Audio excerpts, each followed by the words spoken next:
지금 이재명 대표에게 비명계는 자기 몸 안에 가시야. 근데 이재명 대표는 그동안 굉장히 험한 인생을 살았기 때문에 이 정도 가시쯤이야 뭐 그냥 뭉개고 가도 된다. 이길 수 있다 생각하지만 그 가시는 계속 자랍니다. 몸 안에 가시가 자라서 비명계에 의해서 이재명 대표는 가시에 먹히는 상황이 될 겁니다.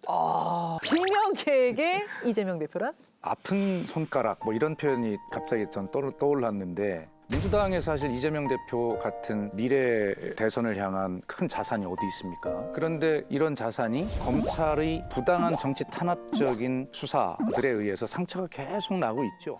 검찰이 이재명 대표를 불구속 기소했습니다. 대장동 의혹이 불거진 지난 2021년 9월 이후 1년 6개월 만입니다. 검찰은 이 대표에게 특경법상 배임과 뇌물 등 모두 5개의 혐의를 적용시켰습니다.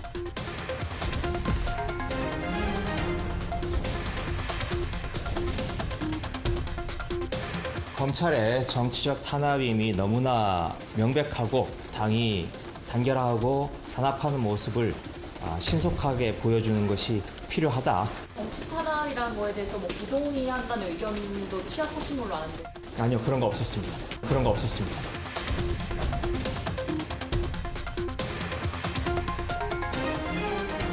전해철 의원께서는 어제 기권을 하고 퇴장을 하셨습니다. 해석에 논란이 있다. 같이 논의를 해야 된다.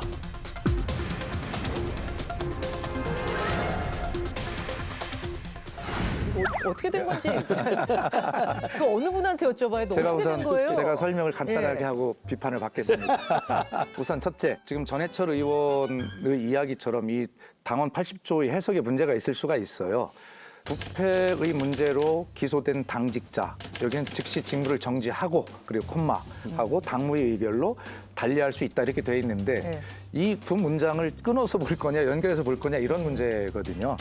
어쨌든 제가 볼 때는 일단 정지하고가 그 당시에 당원을 마련한 그 취지에 저는 더 맞다 그렇게 생각을 합니다. 물론 우리가 이것을 검찰 독재를 규정을 하고 당 최고위가 또 의원총회가 그렇게 계속 규정을 해왔기 때문에 이것을 달리 토론을 해서 검찰 독재냐 아니냐 뭐라고 하는 뭐 이러한 검찰이 부당한 처사나 이런 것들에 대해서 결론을 내지 않아도 내용상은 뭐 크게 부자연스러울 건 없습니다만 그렇다 하더라도 이 중요한 문제에 대해서 몇 시간 만에 당무회 소집해서 그냥 막 의결하고 이러는 것보다는 차라리 절차를 정확하게 밟고 뭐 그렇게 당당하게 했어야 그래도 좀 덜 면구스럽지 않았을까 하는 생각이 들고요. 김의겸 의원의 그 브리핑은 아마 전해철 의원이 정식으로 이제 뭐 회의 절차가 진행이 되기 전에 먼저 개인 의견처럼 이야기하고 나갔으니 그랬으니 여기에 참석했던 전체 의결에 참석했던 것은 만장일치다라고 그렇게 쉽게 생각했던 것 같습니다. 기권한 사람 빼고 만장일치였다 이런 그렇게 표현이었을 생각한 것 것이다.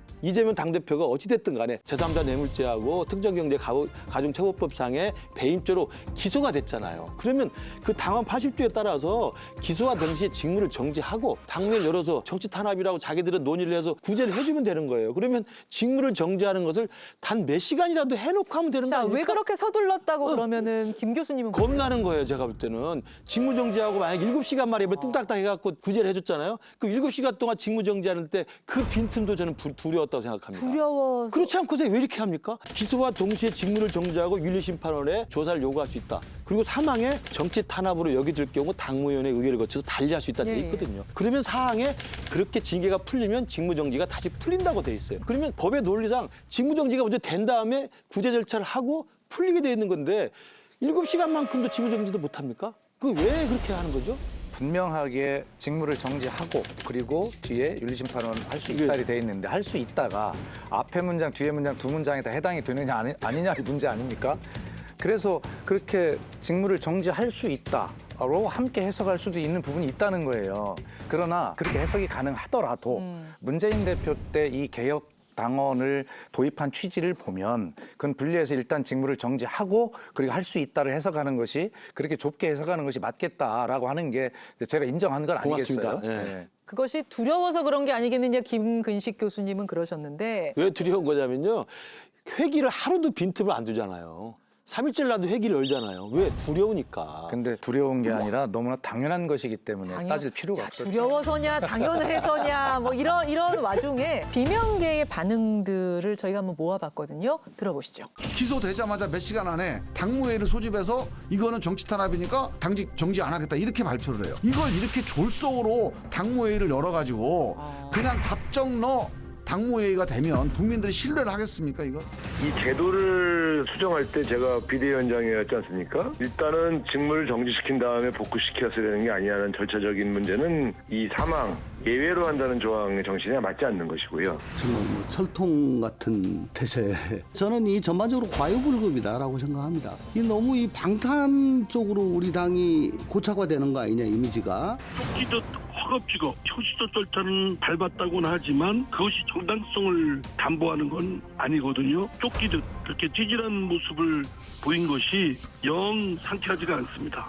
이재명 대표가 자신의 신상에 관해서 정리가 필요하죠. 거치 정리가. 대표직을 내려놓는다라고 하는 것은 사실은 굉장히 어려운 문제입니다. 과거의 어떤 전례를 보게 되면요. 지지율이 거의 뭐 한 10% 후반 막 20%를 넘지 못하고 막 이런 어떤 어려운 상황이어서 도저히 선거를 치르지 못하는 경우 그런 어떤 객관적인 상황이 없는데도 불구하고 그냥 무조건 내려와라라고 하는 경우는 좀 전제에 맞지 않는 이야기를 한다고 봅니다. 절차상의 문제가 있었고 이재명 대표가 셀프 구제한 거 아니냐 뭐 이런 지적들이 나오는 건데요. 김성애 소장님. 일단 공소장이 급하게 작성돼서 기소가 됐던 것부터 지적을 해야 된다라고 생각합니다. 이번 사건에서 핵심은 이재명 대표가 뇌물을 받았느냐 아니면 최소한 측근들이 뇌물을 받아서 그것을 이재명 대표의 정치적 활동에 썼느냐 이 두 부분이 규명돼야 된다고 생각하거든요. 그것이 규명된다면 누가 이재명 대표를 지지하겠습니까? 뭐 너무 당연한 이야기인데 검찰이 지금까지 흘린 이야기의 두 가지 핵심은 첫 번째 482억 원. 이거 저수지에 묻어놓고 나중에 쓰려고 했다. 이렇게 중요한 사실이 공소장에 안 적혀 있잖아요. 그리고 두 번째는 김용 부원장이 받았다는 8억 3천만 원. 이거 대선 경선 기간에 예비 경선 기간에 호남에 돈을 풀었네 뭐네 이런 것도 기사가 많이 나오지 않았습니까? 네. 이런 것이 공소사실에 적시되지 않았어요. 그렇다라고 하면 급하게 준비해서 정치적으로 기소한 건이기 때문에 거기에 대한 반발은 민주당 내 반발은 이건 정치적 기소다라고 정하고 정치적으로 대응할 수밖에 없는 상황이 전 있었다고 봅니다. 그러니까 시간을 지체할 필요가 없는 상황 아니었느냐 그 말씀이세요? 제가 이해가 안 되는 게 지금 428억 뇌물이 공소장에서 빠졌으니까 당무 정지를 안 하는 게 맞다라고 말씀을 하시는데 이 사건 보면 벌써 구속되고 기소된 당시 이재명 성남시장의 최측근들 보면 일반 공무원 같으면 건설업자하고 밥 한 끼 먹어도 그거 징계감이에요. 근데 이거는 거의 한 몸처럼 움직였거든요. 사업 계획을 사실 민간업자하고 성남시청에 있는 공무원들하고 같이 짠 꼴이에요. 만약에 일반 공무원 같으면 그 책임자가 직위해제 안 당해요? 그런 의미에서라도 당연히 직무정지는 충분히 검토가 됐어야 되는 거고 사실은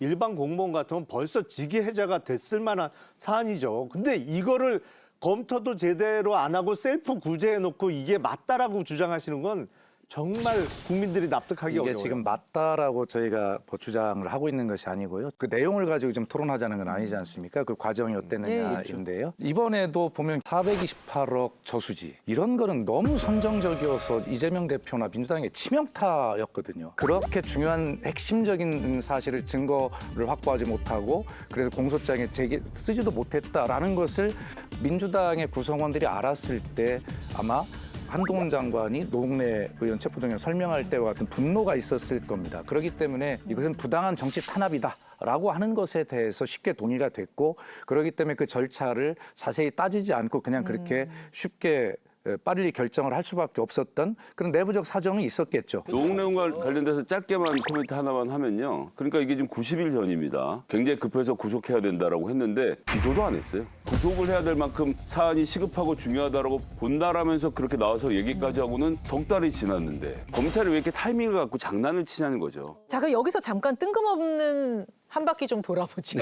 뜬금없는 한 바퀴. 과연 이재명 대표에게 비명계란? 배수진을 쳤는데 찾아온 가뭄 같은 존재라고 생각합니다. 어렵네요. 설명을 좀 할게요. 예. 그러니까 이재명 대표는 배수진을 칠 수밖에 없는 상황이에요. 구속이 되거나 뭐 사법 처리를 받느니 무조건 뚫고 나가야 된다. 민주당은 일치단결해서 맞서 싸우자라고 배수진을 쳤는데 네. 갑자기 뒤가 허전한 거예요. 이게 가뭄이 들어서 강바닥이 드러나.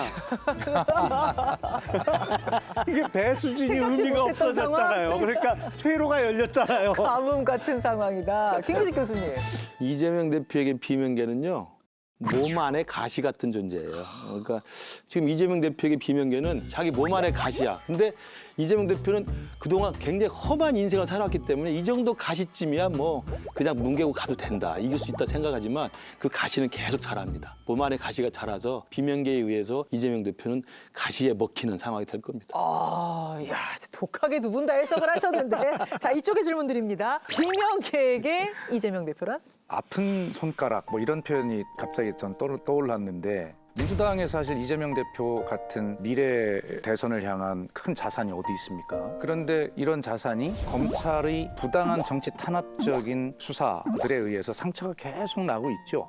굉장히 마음이 아플 겁니다. 우리의 소중한 자산이 자꾸 상처가 나니까. 그런데 총선을 앞둔 그런 입장에서 보면 우리 대장이 장수가 막 상처가 났는데 어떻게 전쟁을 치르지? 예, 가랑비에 옷 젖는다고 자꾸 그 검찰의 그 무차별적인 피의사실 공표 그걸 받아서는 언론 이거에서 중도층에 있는 국민들의 여론이 움직이고 있는 건 사실인 것처럼 보이거든요. 지역에 가면. 그렇기 때문에 아픈 거예요. 이러지도 못하고 저러지도 못하고. 그래서 비명계가 이재명 대표를 생각할 때 뭐 버려야 되겠다 이런 측면이 아니라 상처가 난 그 손가락이 굉장히 아픈 뭐 그런 것이죠. 네. 아니, 지금 여기에서 이쪽으로 넘어오니까 너무 이상한데? 톤이 확 달라져.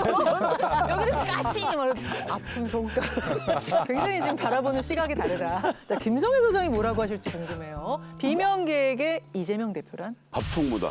예? 밥총무? 예, 밥총무. 처음 들어보셨습니까? 몰라요. 저는 가장 옛날에 우리나라에서 있었죠. 가장 유명한 밥총무는 이시원 공직기강 비서관, 대구고검의 국정원 댓글 사건으로 자천돼 있던 윤석열 검사를 모시고 예. 오늘 점심은 뭐 먹겠는지를 정했던. 그래서 매일 점심 뭐 먹을지 정하는 밥총무 역할을 했고 그걸로 지금 대통령실에서 같이 근무를 하고 있는 그 인연으로 그 밥총무라고 하는데요. 요즘 이재명 대표가 점심 저녁 계속 같이 먹는 사람이 다 비명계입니다. 아, 그래요? 귀에 피가 날 때까지 듣고 있습니다. 이런저런 얘기들 들어서 앉으면 의원들마다 정색하고 굉장히 긴 이야기들을 전하고 있다라고 해요. 가감없이 한대요, 막? 아마 가감없이 해서 제가 이야기했던 의원들 몇 사람한테 얘기를 예. 들어봤는데 본인 말은 별로 안 하고 예. 주로 얘기를 듣는답니다. 그래서 뭐 지금 연재인 사정은 이렇고 이렇게 하시는 게 좋겠다, 저렇게 하는 게 좋겠다는 이야기를 전하고 있다는데 그런 이야기를 듣고 이재명 대표가 이제 앞으로 어떻게 변하게 될 건지 이런 것들 좀 기다리고 있는 상황이 아닌가라고 봐서요. 더 많은 대화가 필요하다고 생각합니다. 밥 근데 총무다. 두 분은 지금 네. 비명계 입장이 아니라 범명계 입장에서 이 정도는 범명계지 뭐 아픈 가시다 밥총무다. 제가 볼 때 진짜 비명계 입장에서 제가 이야기해보면 이재명은 뭐냐면요. 인질범이에요. 집 밖에서 떠돌아다니던 장돌뱅이 하던 분이 어느 날 갑자기 집 안으로 들어오더니 인질을 딱 잡고 나 도망갈 수 있게 도주를 열어라 라고 하고 있는 상황이에요. 거기에서 인질은 뭐 당해요? 비명계죠. 근데 비명계 암달은 뻔하죠. 스톡홀름 증후군이 걸려가지고 이재명과 동화가 되든가. 그럼 이제 범명계가 되는 거지. 그렇지 않고 같이 경찰과 싸워서 인질범을 잡아서 경찰서에 넘기든가. 둘 중에 하나예요. 정상적인 절차를 거쳐서 당대표가 된 사람을 장돌뱅이가 집을 밀고 들어왔다고 표현하시면 그러면 민주당은 한 200만 명 가까이 되는데 그 사람들을 너무 모욕하시는 발언이 범명계가 아니고 그런 걸 반명계 입장에서 제가 말씀드린 예. 거예요. 그러니까 반명계. 저는 일단 이재명 대표가 저를 범명계로 생각하지도 않을 뿐더러 어쨌든 김기현 의원 당대표를 만드신 정당에서 하신 말씀 좀 아닌가. 우리는 같이 있는 게만 있거든. 제가 비명계로 빙의해서 예. 비명계에게 이재명이란 를 노래로 풀어볼게요.